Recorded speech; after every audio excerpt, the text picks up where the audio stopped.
নবীজি মদিনা মুনাওয়ারায় ইসলামী রাষ্ট্রের রাষ্ট্রপ্রধান হয়েছেন।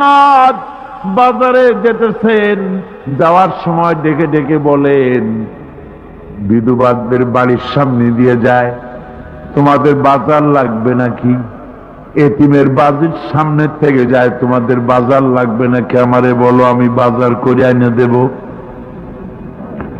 নিজের পেটে খাবার নাই, দুয়ারে দুয়ারে খাবার পৌঁছে গেছে, খাবারের অভাব নাই, মানুষ খাওয়া পেয়েছে, পড়া পেয়েছে, চুরি ডাকাতি বন্ধ হয়ে গেছে।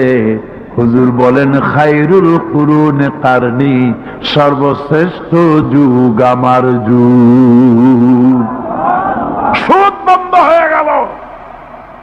রাসূলুল্লাহ বললেন, সুদ আর চলবে না, হারাম। সুদ বন্ধ হয়ে গেল।